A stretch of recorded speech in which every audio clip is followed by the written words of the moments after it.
Hello everyone, good evening and welcome to today's class. So, आज की class में हम लोग क्या करने वाले हैं? Obviously, gravitation we are going to read, and in gravitation we will cover what? We will first derive some formula for gravitational field due to continuous mass distribution, है ना? हमने किया भी है solid sphere के लिए, but उससे पहले मैं तुम लोगों को ये दिखाती हूँ जो करने वाले थे तुम लोग और अभी तुम्हें याद नहीं है. We were at this expression, right? If you all remember, मैंने बोला था ना इस एक्सप्रेशन को फाइनली सॉल्व करके बताना. इसका जो आंसर आया था, कितने लोगों ने किया है? आंसर क्या आया था? G dash equal to g into 1 - omega square R E cos square lambda. Answer क्या था? याद होगा मुझे लगता है तुम लोगों को. जी डैश कितना आया था? G minus omega square R E cos square alpha lambda, जो भी है. Lambda is latitude, right? How many of you have done it? कितने लोगों ने इस चीज को किया? Let me no.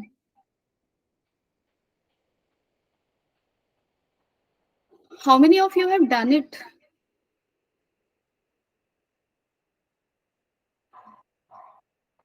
This much silence क्यों मैंने दिया था? ये तुम लोगों को समझ में आना चाहिए. मैंने इसलिए दिया था क्योंकि तुम लोगों को मैंने एक एक्सप्रेशन पढ़ाया था.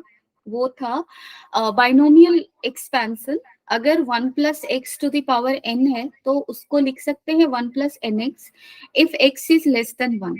इसलिए मैंने यहाँ के बाद मैंने सॉल्व नहीं किया, सॉरी, बट फाइनल एक्सप्रेशन मैंने लिखा था so that you can relate कि which step is missing in between. किसी ने किया क्या? किसी ने ट्राई किया? अगर तुम लोगों ने टेक्स्ट बुक भी देखा होता, कोई भी रेफरेंस बुक, तो वहां भी दिखाई देता. तुम लोगों ने किया नहीं. How many of you tried? Can I know?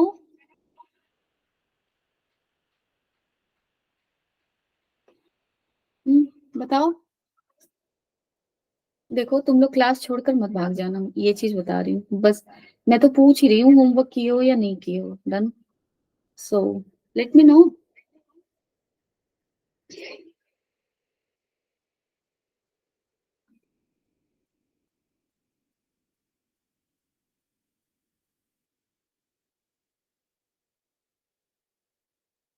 कोई इंटरेस्ट ही नहीं ले रहा, कोई कुछ बता नहीं रहा.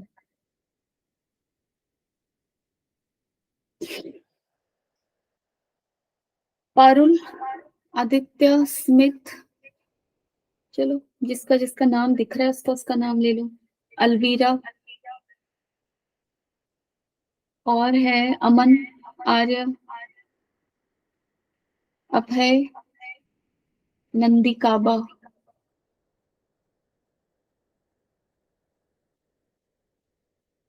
सब चुपचाप बैठे हो. मैम को नाम लेने दो, क्या फर्क पड़ता है? इतनी दूर बैठी हैं. हाँ, क्या ही बिगाड़ लेंगे, है ना? करो ना करो, क्या फर्क पड़ता है? क्लासरूम में तो है नहीं कि आंखें भी दिखा सके और थोड़ा बहुत जो भी पनिशमेंट होता है वो मिल सके. उसकी उम्मीद तो जीरो है ना. नहीं आया मैम. हाँ पारुल, मैं तुम्हारे मैसेजेस देख रही हूँ. ठीक है, चलो. If you have tried then it's okay, but if you have not, you have done a mistake. That is what I wanted you all to feel. Done. So g dash equal to ये आया ना. अब इसको आप लिखो. g dash equal to क्या लिखोगे? g 1 - 2 omega square r e by g into cos square lambda का पावर हाफ. यही है ना. Done. And that day in the class I've given you hint that this term is small, right? Omega square re by g is very small. I have written that day also. मैंने बताया भी था तुम लोगों को. So if this term is small, very small means less than 1, very much less than 1. So if this is very much less than 1, then what will happen? क्या होगा? ये जो टर्म है यहाँ पे, जो टोटल टर्म है, this is of the form 1 minus x equal to n will be equal to 1 minus nx if x is far less than 1. Simple. उस दिन भी मैंने बताया था कि इसका बहुत ज्यादा एप्लीकेशन है. अगर तुम लोग अभी से इन चीजों को ग्रास्प नहीं करोगे ना, you are not going to go much further to your whatever dreams or whatever things you have in your head for examinations ahead. Like जब तुम जी एडवांस के क्वेश्चन सॉल्व करोगे तो ये सारी चीजें तो तुम्हारे दिमाग में बिल्कुल होनी चाहिए. When you have a question in your hand, you should have all this concepts in your head at the same time, right? So ये जो छोटे छोटे मैथमेटिक्स की चीजें हैं ना, वो तुम्हें दिमाग में रखनी होगी. इसलिए मैं बार बार स्ट्रेस कर रही हूँ अभी से. जी डैश इक्वल टू क्या लिखोगे अब यहाँ पे? 1 माइनस एन का वैल्यू यहाँ पे हाफ है. सो जी 1 minus half into 2 omega square re by g cos square lambda, right? And this 2 will get cancelled. So what value you are going to get? You will get, इस g को multiply कर दो, so you will get, what you will get? g और multiply करोगे तो ये g जब यहाँ पे इससे multiply होगा तो ये g cancel हो जाएगा, है ना? So क्या बचेगा? Omega square re cos square lambda. So this is what we got, right? यही तो आया था हमें. डन, ठीक है. सो नाउ कल के क्लास में और हमने क्या पढ़ा था? क्या पढ़ा था? देखो मैं बिल्कुल भूल चुकी हूँ. अभी मैं भूलती बहुत जल्दी हूँ, लेट मी टेल यू. सो मेरे माइंड से तो अभी चला गया, मैं किसी और टॉपिक में आ गई थी. यहाँ व्हाट वी लर्न यस्टरडे. अच्छा ठीक है, यही तो पढ़ा था हमने. एक second. I am more absent minded than you people. चलो यहाँ ये रहा, ठीक है. और हमने क्या पढ़ा था? कंटिन्यूअस बॉडीज के लिए हमने ग्रेविटेशनल फील्ड का फॉर्मूला पढ़ा था. सारे का मास m ले लो, ठीक है. हमने 3 केसेस पढ़े थे. अगर इनसाइड पॉइंट पे रखना है तो सॉरी ग्रेविटेशनल फील्ड का वैल्यू क्या होगा? क्या होगा बताओ? इनसाइड पॉइंट पे क्या होगा? जल्दी से बताओ.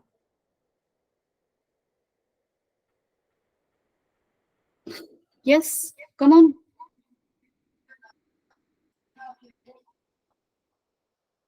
Okay, what will be the value?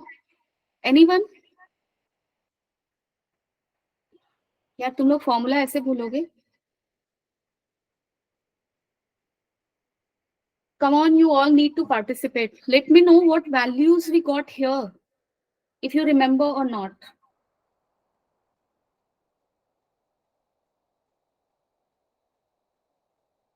नहीं याद है. If this distance is r, what is the formula? gmr by r cube, where r cube is what? R cube, r, this is r, right? So this was the formula. Okay. Now what if on the surface? So on the surface, this r will become equal to how much? R. So here g dash will be gm by r square. And if you are taking any external point at a distance r, here value of g dash will be how much? gm by r square. Easy method है याद रखने का. देखो ये वाला formula तो तुम्हें याद रखना पड़ेगा. और सारे के लिए इजी मेथड क्या है? कोई भी और पॉइंट के लिए मास को सेंटर, इसकी सेंटर पे कंसंट्रेटेड समझ लो. सो यहाँ पे m मास है. नाउ r डिस्टेंस पे अगर तुम्हें ग्रेविटेशनल फील्ड निकालना है तो gm by r square. Simple. That's the logic. But for this, since we are considering inside point, we need to do all those calculations that we have done, right? And then we were coming to this formula, this equation, right? Now because of hollow sphere के लिए inside point पे gravitational field क्या होगा? जल्दी से बताओ. यहाँ पे g dash का वैल्यू क्या होगा? यहाँ क्या होगा? मास में हर जगह m रख रही हूँ, ठीक है. फर्स्ट केस में बताओ, सेकंड केस में बताओ, और थर्ड केस में बताओ क्या आ रहा है. जल्दी देखो, फॉर्मूला नहीं भूलना यार. ये तो बड़ी बहुत ही मिनिमम सी चीज है जो कि याद रखनी है हमें. You people are forgetting formula, जो कि हमने कल ही पढ़ा है.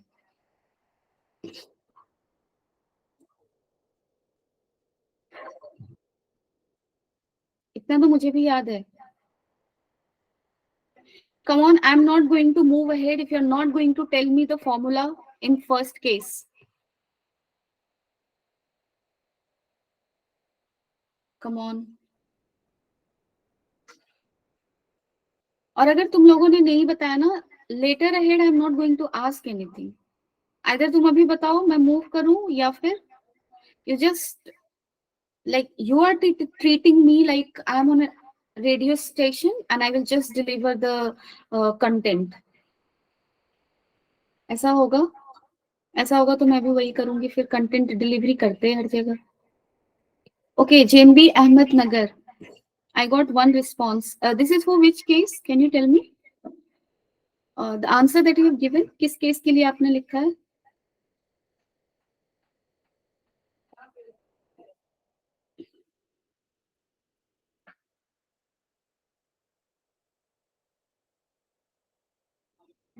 First case. अपने कान पकड़ो ऐसे, खुद को एक थप्पड़ लगाओ.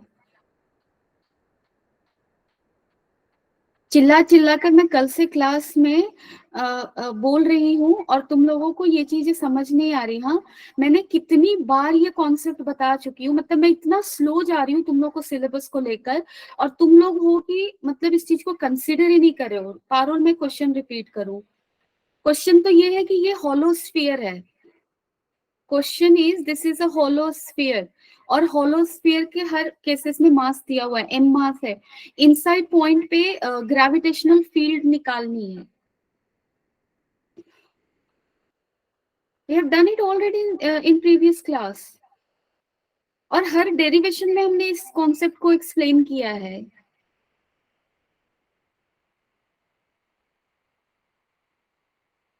इनसाइड पॉइंट पे ग्रेविटेशनल फील्ड का वैल्यू क्या होगा?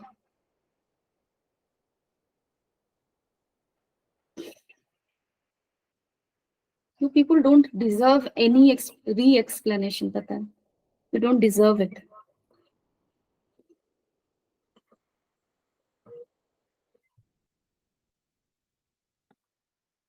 छोड़ो, तुम लोग बिल्कुल भी सिंसियर नहीं हो. You people don't pay any sort of attention in the class.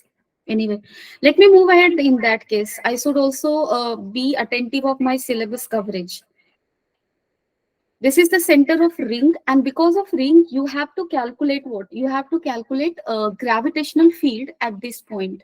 Okay, at the point P, which is at a distance of x from the center of ring, and the radius of ring is r. Its mass is m, and this distance is given as s. S will be equal to how much? R square plus x square ka root over. Just from right angle triangle thing. This is hypotenuse, right? Now, कल की class में मैंने बोला था तुम लोगों को कि नेक्स्ट क्लास में आई विल डिस्कस कि कंटिन्यूअस मास डिस्ट्रीब्यूशन की वजह से मैग्नेटिक सॉरी ग्रेविटेशनल फील्ड का वैल्यू हम निकालते कैसे. डन. सो जो भी अभी मैं कॉन्सेप्ट बताऊंगी या फिर जो भी तुम लोगों को मैं समझाऊंगी, that will be very much helpful ahead even in your class 12, because when we will be deriving certain things in magnetism and certain things in electrostat, same concept will apply. So if you are really serious enough, you will pay attention, otherwise I don't know. So continuous mass distribution का मतलब क्या होता है? Then what does it mean?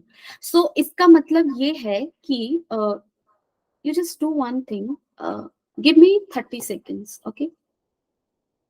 I just need to take another page, okay? So I will explain in detail. Now give me some time, please.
Okay, so let's go through it. So I'm going to discuss what very important thing, that is calculation of gravitational field because of continuous mass system. Now अब ध्यान से देखना, दो mass system होता है जब भी तुम कोई भी फील्ड निकालोगे, gravitational field, electric field, magnetic field, तो पॉइंट थिंग के लिए निकालते हैं और फिर कंटिन्यूअस थिंग के लिए निकालते हैं। जैसे अगर हम लोगों ने लिया कि यहाँ पे m मास है और r डिस्टेंस पे अगर मुझे ग्रेविटेशनल फील्ड निकालना है, तो सिंपल फॉर्मूला है जो मुझे पुट करना है, that is gm/r², where m is the mass of this point. ठीक है, so this is point mass. Point mass means ऐसा मास जो कि एक पॉइंट में कंटेन्ड है। डन। अगर तुमसे सेम क्वेश्चन यहाँ पे ये पूछता है कि यहाँ पे हमारे पास एक रॉड है, ठीक है, और इस रॉड की वजह से इस पॉइंट पे ग्रेविटेशनल फील्ड निकालो, इस पॉइंट पे, तो कैसे निकालोगे? अब देखो, ये जो रॉड है, ये तो एक पॉइंट मास है नहीं, क्योंकि इसकी मास एक पॉइंट पे कंसेंट्रेटेड तो है नहीं, इसका मास लेंथ पे कॉन्सेंट्रेटेड है। ठीक है, if this is a rod of negligible with, ये अगर नेग्लिजिबल है तब हम लोग क्या बोलेंगे, ये तुम्हारा विथ है W। अगर ये नेग्लिजिबल है तो हम ये बोलेंगे कि ये जो रॉड है उसका मास कहाँ डिस्ट्रीब्यूटेड है, लेंथ पे। अगर ये W नेग्लिजिबल नहीं है, यानी कि कुछ ऐसा है, प्लेट जैसा है, और मुझे कहीं यहाँ पे ग्रेविटेशनल फील्ड निकालनी है, इस केस में मास कहाँ डिस्ट्रीब्यूटेड है, एरिया में। ठीक है, so this are continuous mass system. Continuous mass system कहने का मतलब mass is not distributed in और mass is not concentrated in a point, rather it is distributed over a space, और वो स्पेस तुम्हारा एक लेंथ हो सकता है, एक एरिया हो सकता है, या फिर अगर तुम एक सॉलिड स्फीयर की बात करो, ठीक है, तो सॉलिड स्फीयर के केस में क्या होता है, मास कहाँ डिस्ट्रीब्यूटेड होता है, वॉल्यूम में। हॉलो, अगर सॉलिड स्फीयर ले रहे हो, सॉलिड स्फीयर, तो मास कहाँ डिस्ट्रीब्यूटेड है तुम्हारा, वॉल्यूम में। और अगर आप हॉलो स्फीयर लेते हो, हॉलो स्फीयर के अंदर तो कुछ नहीं होता, सारा सिर्फ उसका सरफेस ही जो होता है सो होता है। डन। सो इसका सारा का सारा मास सरफेस पे डिस्ट्रीब्यूटेड है, यानी कि इसका मास कहाँ डिस्ट्रीब्यूटेड है, सरफेस मतलब एरिया। सो कंटिन्यूअस मास सिस्टम जो होता है उसका मास आइदर एरिया में डिस्ट्रीब्यूटेड होगा, या फिर लेंथ पे, या फिर वॉल्यूम पे। ठीक है, सो इस तरह के क्वेश्चंस को सॉल्व करने के लिए हमारा पहला स्टेप क्या होता है, if you have to solve questions not of discrete mass, rather of continuous mass system, तो सबसे पहले आप क्या करोगे, देखो मैं स्टेप वाइज जाऊंगी। डन। और ये काफी हेल्पफुल होगा। सबसे पहले तो तुम ये आइडेंटिफाई करो, identify mass is distributed where, mass is distributed where. Where कहने का मतलब, ये जो मैं यहाँ पे वेयर पॉइंट लिख रही हूँ, इसका मतलब है कि मास तुम्हारा लेंथ पे डिस्ट्रीब्यूटेड है, या फिर एरिया पे डिस्ट्रीब्यूटेड है, या फिर वॉल्यूम पे डिस्ट्रीब्यूटेड है। ठीक है, सबसे पहले तो तुम ये चेक कर लो कि तुम्हारा मास कहाँ डिस्ट्रीब्यूटेड है। दिस इज वेरी इंपॉर्टेंट, क्योंकि इस स्टेप के बाद ही you can go to second step. Done. अच्छा, मैं लास्ट पेज में आ गई थी, oh my god, I did a mistake. Okay, done. Okay, back यहाँ जाती हूँ। डन। सेकेंड स्टेप तुम्हारा क्या होगा, मैं उसको नोट्स में अरेंज कर दूंगी, don't take tension. So second step में तुम्हारा क्या होगा, सेकेंड स्टेप हमें ये करना है, चूज मास एलिमेंट। ठीक है, और ये कैसे करना है, that I will give you explanation. So second is choose mass element. अब तुम्हें एक एलिमेंट लेना है। डन। जैसे अगर मैं एक रॉड की बात करूं, ठीक है, ये रॉड था, रॉड के लिए अगर तुम्हें इस पॉइंट पे ग्रेविटेशनल फील्ड निकालना है, पी पॉइंट पे, सबसे पहले चीज क्या आइडेंटिफाई करोगे, मास कहाँ डिस्ट्रीब्यूटेड है। ठीक है, पहला स्टेप का यहाँ पे आंसर क्या होगा, फर्स्ट स्टेप का आंसर क्या होगा, यहाँ पे मास कहाँ डिस्ट्रीब्यूटेड है, लेंथ पे। ठीक है, सो सेकेंड स्टेप, चूज मास एलिमेंट। अब एलिमेंट कैसे चूज करेंगे, तो वो फर्स्ट स्टेप से गाइड होगा। सिंस मास लेंथ में डिस्ट्रीब्यूटेड है, इसलिए जो मेरा एलिमेंट होगा वो भी एक लेंथ कंटेनिंग एलिमेंट होगा। यानी कि एक ऐसा मास चूज करेंगे जिसका सर्टेन स्मॉल लेंथ होगा। तो यहाँ पे हम लोग एक स्मॉल लेंथ ले लेंगे डीएल, ठीक है। सो मैंने एक स्मॉल लेंथ डीएल लिया, इस लेंथ की वजह से यहाँ पे पी पॉइंट पे सेकेंड स्टेप हो गया ना, choose element, that also we have done. So यहाँ पे एलिमेंट क्या होगा, एलिमेंट होगा स्मॉल लेंथ, क्यों, क्योंकि मास लेंथ पे डिस्ट्रीब्यूटेड है इसलिए, ठीक है। आगे और करेंगे तो और समझ में आएगा। सो यहाँ पे एलिमेंट क्या है तुम्हारा, स्मॉल लेंथ। अब तुमने एलिमेंट निकाल लिया, थर्ड स्टेप तुम्हें क्या करना है, थर्ड में क्या करना है, calculate g, calculate g, because g means acceleration due to gravity because of the small element।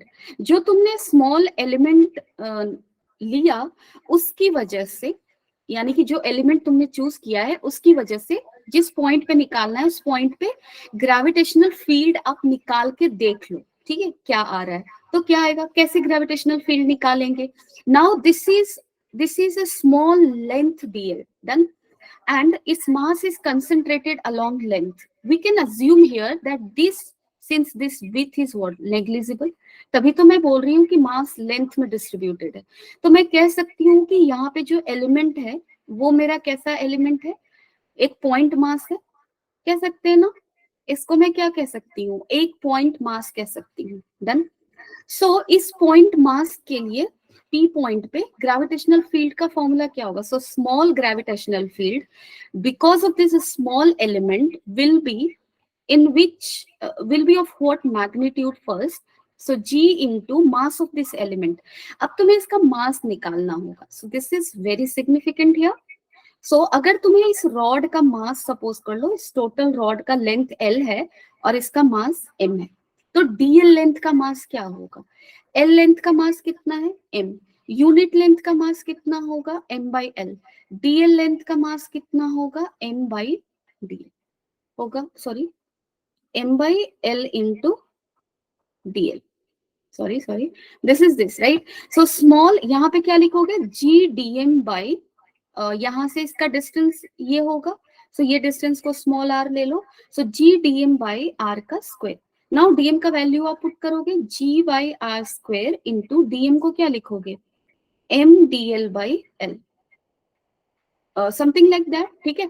अब जैसे जैसे तुम एलिमेंट, अब ये एलिमेंट मुझे लेना होगा across the length of rod, right. अब देखो इसको यहाँ पे तुम लोगों को अगर क्यूरियोसिटी होगी you must solve it, but यहाँ पे मैंने बस आइडिया के लिए इसको लिया है, but still I will make you more informed here कि ये जो रॉड लिया ना हमने, एलिमेंट लिया, ठीक है, यहाँ पे इसकी वजह से हमने फील्ड निकाला, यहाँ पे अगेन फील्ड का मैग्नीट्यूड हमने लिखा है, और ये फील्ड जो ग्रेविटेशनल फील्ड वैल्यू की बात कर रही हूँ, एक्सेलरेशन ड्यू टू ग्रेविटी की बात कर रही हूँ, ये तुम्हारा क्या है, वेक्टर क्वांटिटी है ना, इसकी डायरेक्शन किधर होगी, टुवर्ड्स द मास। सो इस मास की वजह से हमने निकाला है पी पॉइंट पे, सो direction of acceleration due to gravity will be towards the mass, and that is this। so again this is a vector quantity and we need to deal with it very carefully, done. So पहला step तुम्हें क्या देखना है कि मास कहाँ distributed है, second element को choose करो, एलिमेंट कैसे चूज करोगे, फर्स्ट स्टेप के हेल्प से। अगर मास तुम्हारा लेंथ पे डिस्ट्रीब्यूटेड है तो एलिमेंट भी एक लेंथ होगा, अगर मास एरिया पे डिस्ट्रीब्यूटेड है तो एलिमेंट भी तुम्हारा एक ऐसा एलिमेंट होगा जिसके पास एरिया होगा, similarly will get applied for volume, ठीक है। थर्ड स्टेप क्या करोगे, जो तुमने एलिमेंट लिया है उसकी वजह से ग्रेविटेशनल फील्ड को निकाल कर देखोगे, ठीक है। अभी देखो मैं इसको सॉल्व नहीं कर रही, that also you will try, but I will give you one more example कि एलिमेंट को कैसे कैसे चूज करना है, ठीक है।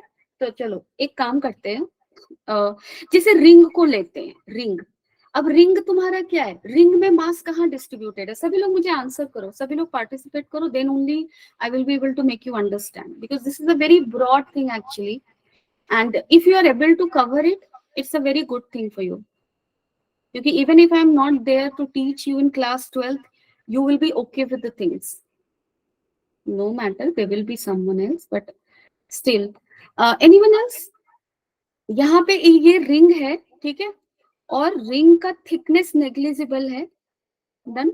थिकनेस तुम्हारा क्या है रिंग का? Thickness is negligible, okay, and its mass is m. So let me know mass is distributed over what? Length, area or volume इस रिंग के केस में? Come on everyone.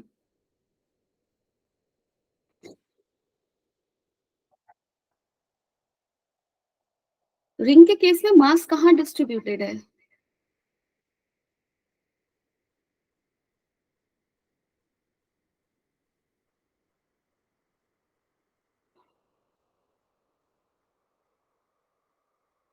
Come on.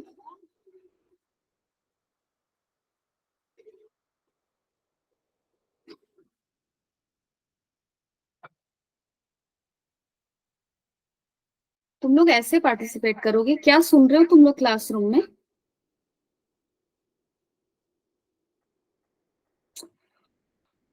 How will I teach this way यार?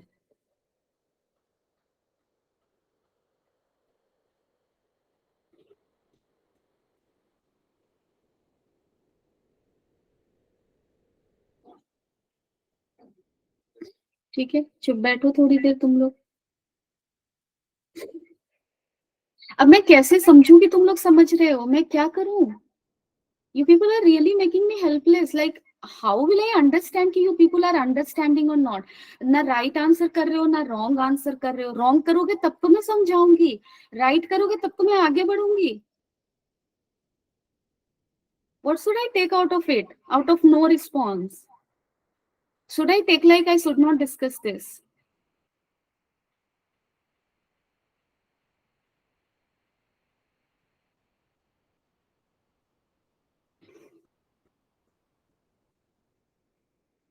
Yes, no, my dear, anything will help.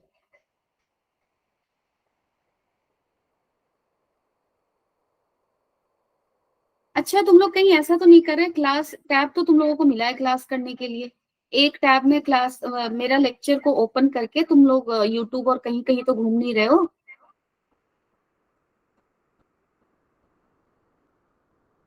देखो, you can't be like when you're going to a doctor and you feel like you won't respond and you will get treated, you are very mistaken. And if you are with a teacher and you believe without replying you're going to get everything, we are enough smart, I will cut back on things. Cut back matlab मैं syllabus को trim कर दूंगी. I won't teach these things. I don't need to. I just need to give formulas.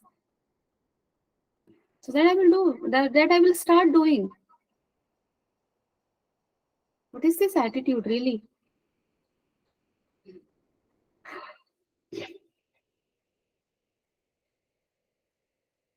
Okay, I won't move ahead.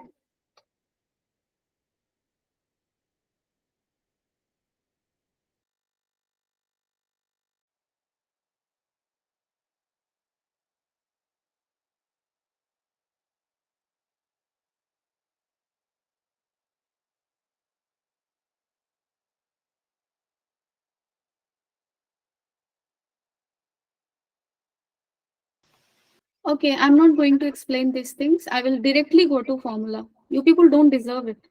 Even if you can't answer yes or no, you don't deserve it. Okay, so let's calculate gravitational field at a point on the axis of ring. So this is the point P, and at this point, we need to calculate gravitational field value. Done? So this is a ring, this is a continuous body. We need to select an element. So this is a ring, mass is distributed over length.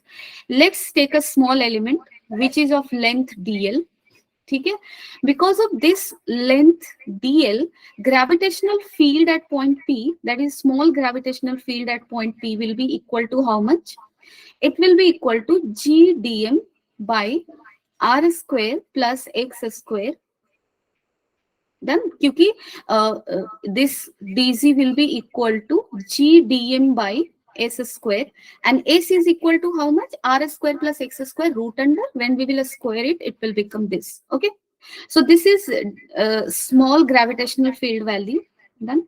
Now, just see here. I also told you that direction is very important. So here, direction of gravitational field will be in this direction. Now, let's take a symmetry. for easy calculation. So let's take another element here, dl. And because of this, gravitational field at point P will be in this direction. And because of this element dl also, gravitational field value will be equal to dg. है ना? Magnitude दोनों का क्या होने वाला है? Same, क्योंकि दोनों ही एलिमेंट P पॉइंट से सेम डिस्टेंस पे है, ठीक है, और दोनों का ही लेंथ dl है, तो दोनों के मासेस भी सेम होंगे. Now if you see this two directions, इस एंगल को आप थीटा मान लो, तो ये भी थीटा होगा सिमेट्री से. सो डीजी का दो कंपोनेंट होगा. इस डीजी की मैं बात कर रही हूँ, इसके दो कंपोनेंट को ब्रेक करो. एक होगा वर्टिकल डायरेक्शन में, that is your DG sine theta, and here it will be what? dg cos theta, because dg is making an angle of theta with the axis. Similarly, another dg, this is this, break this also, this is also making angle theta with the axis. So component of this dg along this line will be dg cos theta, and this value will become how much? It will also have component in the vertical direction, vertically down direction, and that is equal to dg sin theta. Okay, so clearly here you can see, because of these two elements, horizontal component of gravitational field will get added and vertical component will get cancelled because they are equal and opposite. So which component of gravitational field we are going to add? That is dg cos theta.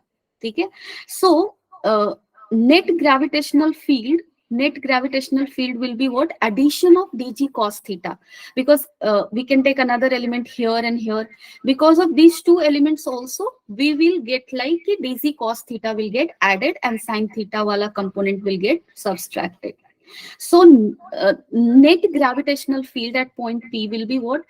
Addition of dg cos theta. Okay, so let's add dg cos theta. Done. So हम लोग इस चीज को add करने जा रहे हैं. Now this is dg. If we are going to add dg cos theta, we will get the value. Now put the things. dg का value आप put करो यहाँ पे. So g dm by r square plus x square. Done. And cos theta value will be equal to how much? This triangle, this is triangle, this is theta, and this is r, this is x, and this is x square plus r square ka root over. So cos theta is equal to x by r square plus x square root under. So this is integration of this. Now, if you're going to integrate it, just let's take the constant term outside of integration sign. You all know what is integration, right? So that is addition. I don't need to put extra effort because you people are not putting extra effort. It is wastage of time and I'm not going to do it. I'm very stern and very strict. You just understand me. I'm soft, but at the same time, I'm very much tough.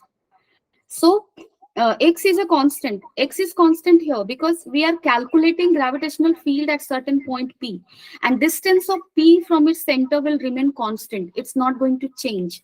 Done. So x is constant, r is constant, that is radius of a ring, and g is constant, that is gravitational constant. So take all these things outside of integration sign. Now gx by r square plus x square का power कितना हो जाएगा? 3/2, and integration sign में क्या होगा? dm, only dm. So this is your what? This is your integration of small masses, यानी कि sum of all small masses. So इन सारे small masses को अगर आप add कर दोगे तो तुम्हें किसका mass मिल जाएगा? Ring का mass. यानी कि integration of dm will be equal to m. So the answer will be what? gmx by r square plus x square 3/2. This is the value. Okay.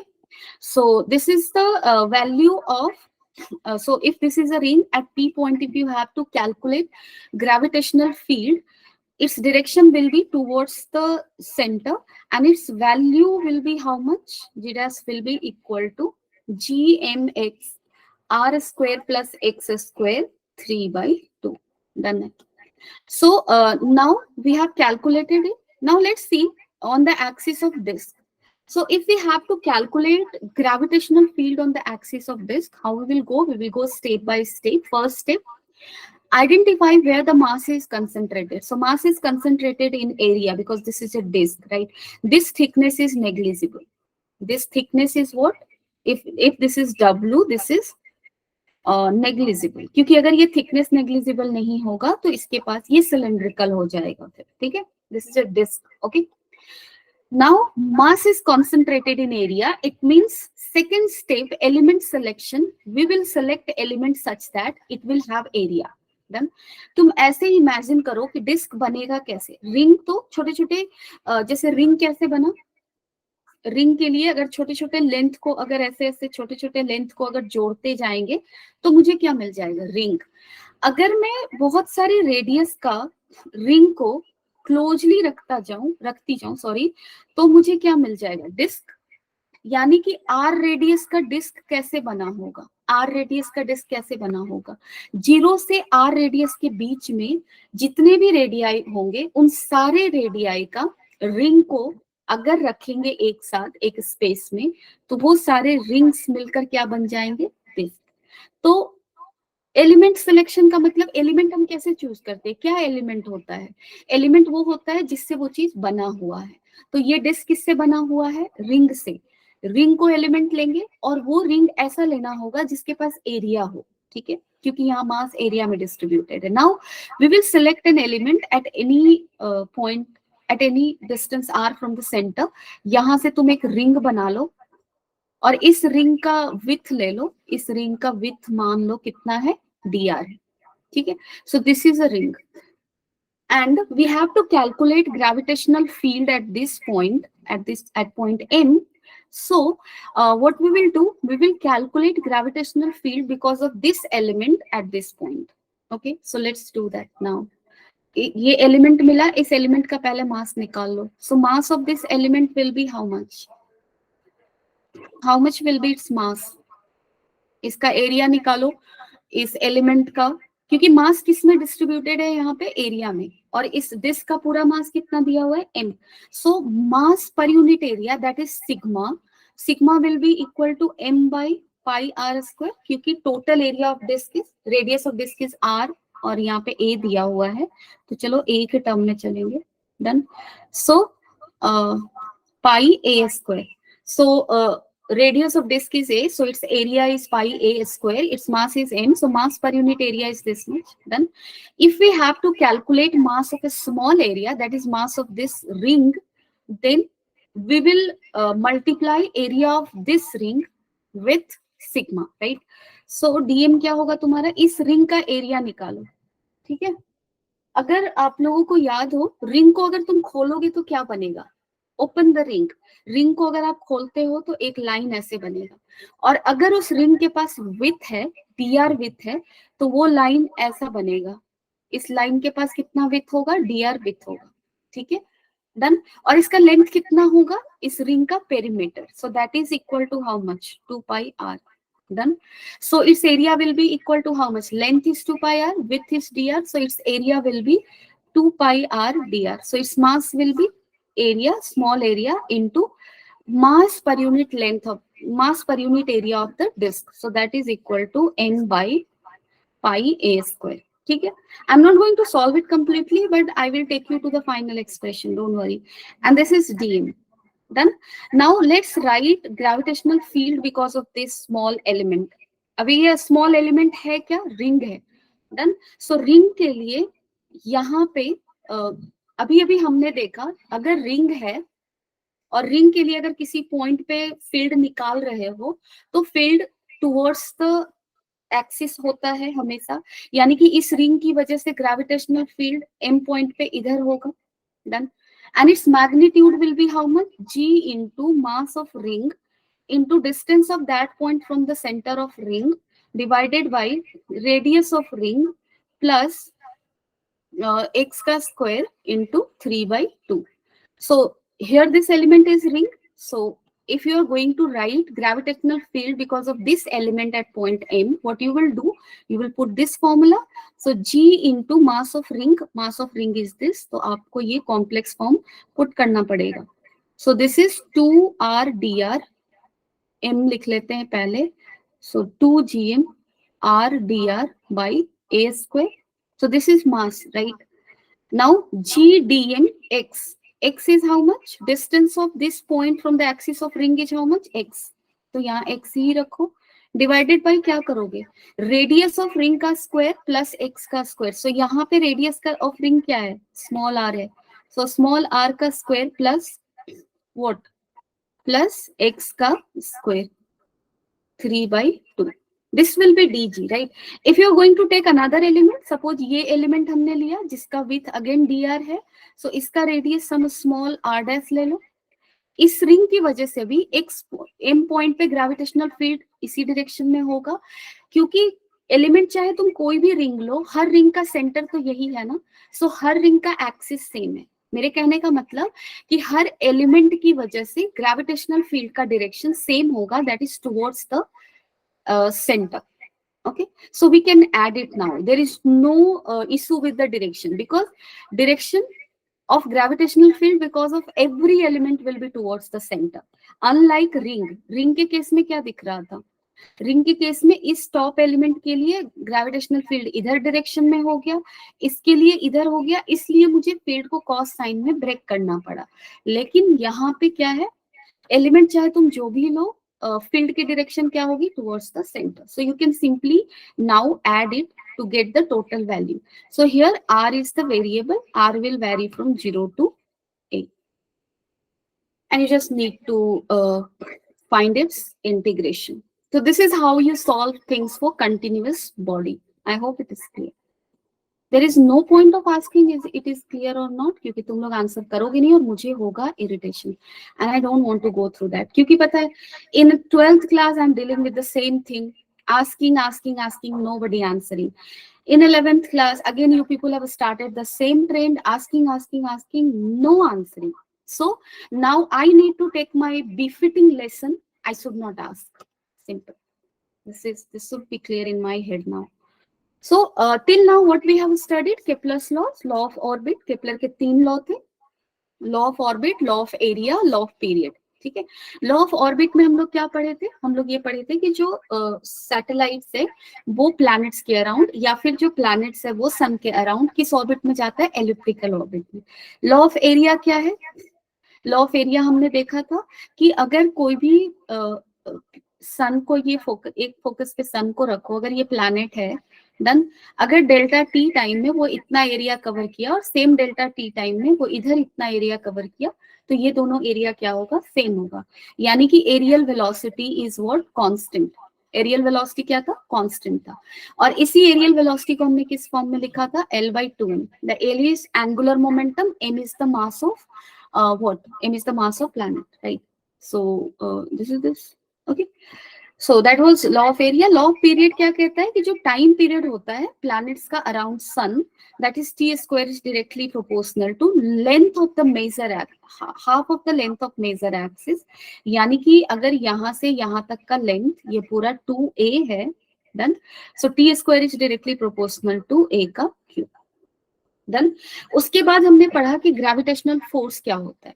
तो यूनिवर्स में कोई भी दो मास है, वो दो मास एक दूसरे को अट्रैक्ट करेंगे।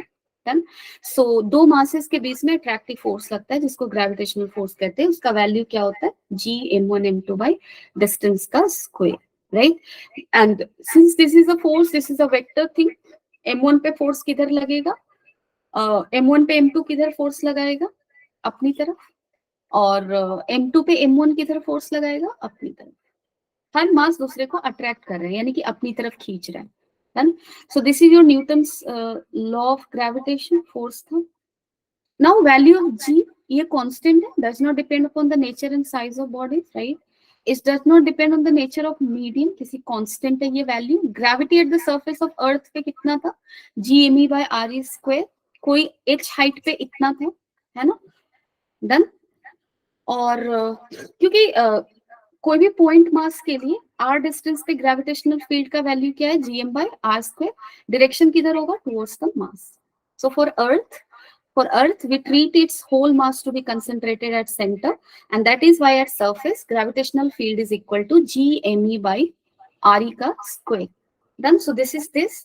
Now if we are going to simplify it, मैंने यहाँ भी simplification का rule बताया था कि 1 plus x का power अगर n है, and if x is far less than 1, then we can write this expression as 1 plus nx. So that same thing has been done here, and then we are getting this expression if h is far far less than re. Okay.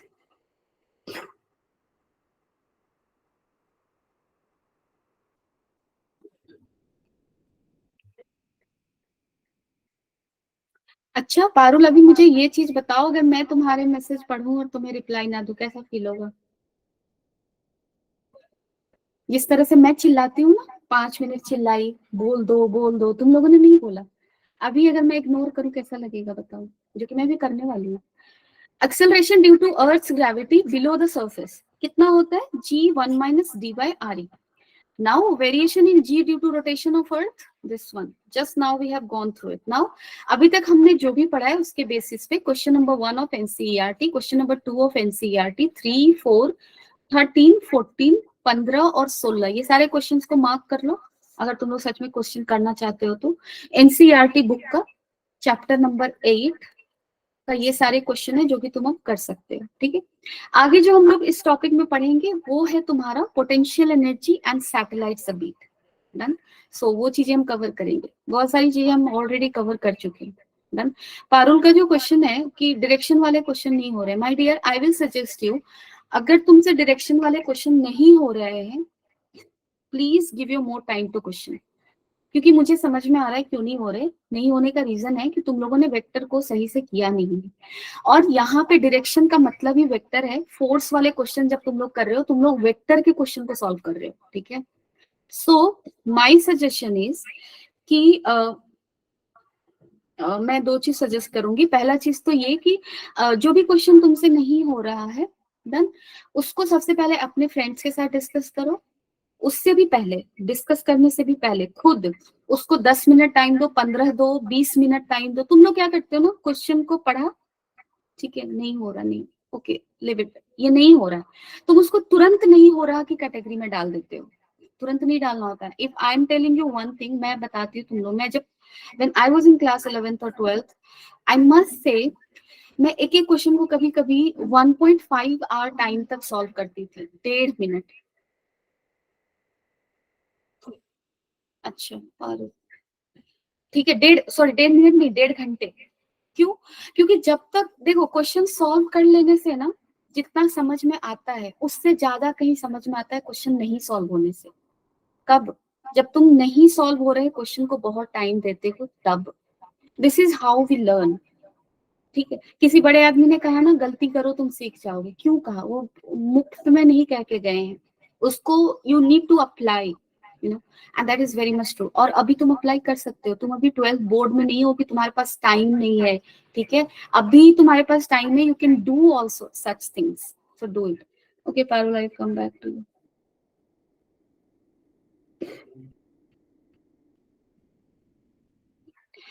Okay, so Parul, मैं तुम्हें एक चीज बोलूंगी, अगर तुम्हारे class miss हुए हैं ना, जो तुम लोग जो तुम नहीं कर पाई हो, सो आई विल सजेस्ट कि तुम्हारे फ्रेंड्स के पास, अगर जिन्होंने फॉलो सच में किया है, I don't know, Unnati is not today in class but she used to reply very often, so I can't see her here today. Smith is also silent, I don't know what has happened, but अगर इनमें से कोई भी तुम्हारे batch में है, तुम्हारे school से है, तो try to contact them. Done, उनसे करो। नहीं तो फिर एक काम मैं और कर सकती हूँ, I can join 5 or 10 minutes before in the class. ठीक है, if you want and if you are ready to come, then I will come and I will solve your doubts. तुम्हारे जो डाउट्स हैं उसको मैं सॉल्व कर दूंगी, चाप नहीं। because if you are eager to learn, I will be very much available. It's a pleasure for me always. Done. So देखो, मैं सबको ये चीज सजेस्ट कर रही हूँ। अभी हो सकता है तुम लोगों ने फिजिक्स को पढ़ा ही नहीं है, क्योंकि I have been to Navodaya, I have seen conditions. Last time मैं पुणे रीजन में ही गई थी। I remember the place that is JNV Wardha and another was your JNV Yavatmal, है ना। मैं वहां गई and I saw peoples conditions. Condition वो लाइक कि जब मैंने फिजिक्स पढ़ाना शुरू किया, I realise they have read nothing, nothing, and I am telling it very bluntly and very openly because this is the truth. Done. So इसमें कोई doubt नहीं है कि you people being a student of class 11th in the mid of your 11th, maybe high chance आप लोगों ने कुछ नहीं पढ़ा है। ठीक है, इसीलिए मैं इतनी स्लो जा रही थी. That was the only reason, because I know your conditions. I have experience of such things. I've seen it. इसलिए मैं slow जा रही थी, and I was expecting you people to support me. That was the only funda, right? तो तुम लोग वो भी नहीं कर रहे. अब तुम लोग देखो, मैंने वेक्टर की छोटी छोटी चीजें तुम लोगों को क्लास में एक्सप्लेन किया. क्यों? क्यों? मुझे पता है तुम लोग शायद नहीं किए हो. और अगर मैं एक्सप्लेन कर रही हूँ और तुम लोग क्लास स्कूल वापस हाउस जाकर सो रहे हो, इधर उधर की बातें कर रहे हो, बकवास कर रहे हो, काम नहीं कर रहे हो, how is it going to help you? This is not class 9th or 10th, this is class 11th. I am telling you, class 11th is more harder than class 12. Take my word now. But you people are not sincere at all. आज मैं class में बता रही हूँ, तुम लोग कुछ response ही नहीं दे रहे हो. I came with a certain mindset in the class की टुडे कंटिन्यूअस सिस्टम को मुझे एक्सप्लेन कर देना है. और मैं इस ये एक्सप्लेन कर रही हूँ. At the same time I am expecting कि when you people go back to your houses, you just go through things, कि तुम्हारे अंदर क्यूरियोसिटी होती होगी कि अच्छा मैम ने आज ये पढ़ाया, चलो इससे रिलेटेड कुछ क्वेश्चंस देखते हैं, कुछ टेक्स्ट बुक खोलते हैं, प्रीवियस ईयर क्वेश्चन चेक करते हैं, क्या मैम पढ़ा रही है उसके अकॉर्डिंग मेरा क्वेश्चन सॉल्व होगा कि नहीं होगा. Such sort of curiosity you need to have in your head, but you people are not having. वो तो छोड़ी, तो बाद में क्या कर रहे हो? जब क्लास में रिप्लाई नहीं दे रहे तुम लोग, क्या कर रहे होगे तो ऊपर वाला जानता है. I don't know what is happening. It's beyond my imagination, you know. So I don't know. In the first class, that is why I motivated everyone so much. I was like कि चलो आज के class में सिर्फ तुम लोगों से बातें करती हूँ, मोटिवेट करती हूँ थोड़ा. But same momentum, you're losing.